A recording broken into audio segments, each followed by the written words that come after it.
किसी ने बड़े कमाल की बात कही है कि आपका कद चाहे जितना लंबा हो, आप आने वाले कल को कभी देख नहीं सकते। नमस्ते दोस्तों, मैं हूं आरजे कार्तिक। एक छोटी सी कहानी सुनाता हूं। एक बार भगवान विष्णु जी अपनी सवारी गरुड़ पर सवार होकर के कैलाश पर्वत पहुंचे भगवान शिव जी से मिलने के लिए। गरुड़ जी जो इतना तेज उड़ते थे, उनकी रफ्तार का कोई मुकाबला नहीं था। कैलाश पर्वत पहुंच गए। भगवान विष्णु जी भगवान शिव जी से मिलने के लिए अंदर चले गए और गरुड़ जी जो थे वो वहां कैलाश पर्वत की जो खूबसूरती थी उसे निहारने लगे। वो जो प्राकृतिक दृश्य था उसने उन्हें सम्मोहित कर लिया था। वो देख रहे थे कि कितनी सुंदर जगह पर भगवान शंकर जी रहते हैं। तभी उनकी नजर एक छोटी सी चिड़िया पर पड़ी, रंग बिरंगी चिड़िया, छोटी सी प्यारी सी। और उसे देख करके गरुड़ जी सोचने लगे कि ईश्वर ने कितनी खूबसूरत चिड़िया बनाई है, कितनी सुंदर पक्षी ये बनाया है, बहुत ही खूबसूरत है। उसे निहार ही रहे थे कि तभी वहां कैलाश पर्वत पर यमदेव आ गए, यमराज आ गए। उन्हें प्रणाम किया गरुड़ जी ने। यमदेव जो थे उन्होंने आशीर्वाद दिया। उसके बाद यमदेव जो थे वो उस चिड़िया को आश्चर्य से देखने लगे और देखते देखते वो अंदर चले गए। वो जो बैठक थी जिसमें आए थे वो चले गए। भगवान शिव जी से मिलने वो भी आए थे।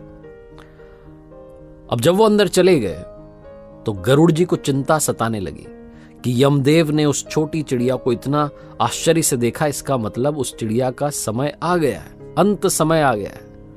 और जब यमदेव यहां से निकलेंगे बाहर तो उसे अपने साथ लेकर के चले जाएंगे। मुझे इस चिड़िया को बचाना होगा। यही थॉट लेकर के गरुड़ जी सोचने लगे क्या करूं। उनके मन में एक विचार आया। वो पंजे में उन्होंने उस छोटी सी चिड़िया को दबाया और कैलाश पर्वत से उड़ गए। हजारों कोस दूर आ गए वहां से। जैसा मैंने बताया कि रफ्तार बहुत तेज, गति बहुत तेज। जंगल में सुनसान जगह पर चट्टान पर जाकर के उस चिड़िया को बैठा दिया और ईश्वर से कहने लगे कि अब आप संभाल लेना। गरुड़ जी को लग रहा था कि भाई यहां तो सुरक्षित हो गई, कोई दिक्कत नहीं है, मेरा काम हो गया। फटाफट से वापस वहां से उड़े और कैलाश पर्वत पहुंच गए। कैलाश पर्वत पर जब पहुंच गए तो गरुड़ जी अब शांति से कैलाश पर्वत को निहार रहे थे। उन्हें लग रहा था अब मैंने अपना जो कर्तव्य है वो निभा दिया है। तभी वो जो बैठक थी वो खत्म हुई। यमदेव बाहर निकले। जैसे ही यमदेव बाहर निकले, यमराज को फिर से गरुड़ जी ने प्रणाम किया और पूछने लगे कि एक बात मुझे बताइए, वो जब आप अंदर जा रहे थे आप एक छोटी सी चिड़िया को, रंग बिरंगी चिड़िया बैठी थी, उसको आश्चर्य से देख क्यों रहे थे? यमदेव ने कहा कि मैं उसको इसलिए आश्चर्य से देख रहा था, उसे देखते ही मुझे ज्ञात हुआ कि इस चिड़िया का अंत समय आ गया है, लेकिन इसकी मृत्यु यहां कैलाश पर्वत पर नहीं होगी। इसकी मृत्यु यहां से हजारों कोस दूर सुनसान जंगल में एक चट्टान पर जब ये बैठी होगी तो एक सांप इसे खा जाएगा, इसकी मृत्यु वहां होगी। मैं जब अंदर जा रहा था तो ये सोच रहा था कि ये चिड़िया यहां से हजारों कोस दूर कैसे पहुंच जाएगी इतने से कम समय में। इसका समय तो आ चुका है और अब ये चिड़िया नहीं दिख रही है, इसका मतलब गरुड़, उस चिड़िया की निश्चित ही मृत्यु हो चुकी होगी। ऐसा बोलकर के यमराज वहां से चले गए और गरुड़ जी सोचने लगे कि मैंने क्या कर दिया।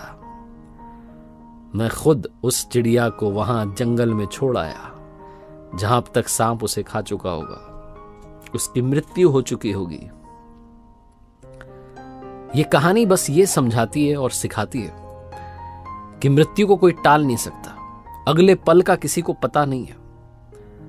हम बहुत सारे सालों की, आगे आने वाले सालों की प्लानिंग करते हैं, लेकिन हमें अगले पल का पता नहीं कि अगले सेकंड में क्या होगा। तो जैसा मैंने शुरू में बोला कि आपका कद चाहे जितना लंबा हो, आप आने वाले कल को नहीं देख सकते, उसका पता नहीं लगा सकते। कहने का मतलब सिर्फ यह है कि आज में जीना शुरू कीजिए। जो है आज में है, इसी लम्हे में। जिंदगी को अभी जीना शुरू कीजिए। अच्छे अच्छे लम्हों को अपनी जिंदगी में लाना शुरू कीजिए। अच्छा काम करना शुरू कीजिए ताकि आने वाला कल भी शायद अच्छा ही रहे। एक बार फिर से आपसे कहना चाहता हूं, जो अक्सर कहता हूं, ऊपर वाले के आशीर्वाद के साथ, अपनी सच्ची मेहनत के साथ और अपनों के प्यार के साथ कर दिखाओ कुछ ऐसा कि दुनिया करना चाहे आपके जैसा। याद रखिए, हर सोमवार सुबह 9:30 बजे मेरे साथ देखिए एक नई कहानी और हर शुक्रवार सुबह 9:30 बजे मेरे साथ देखिए लर्निंग सीरीज का एक नया वीडियो।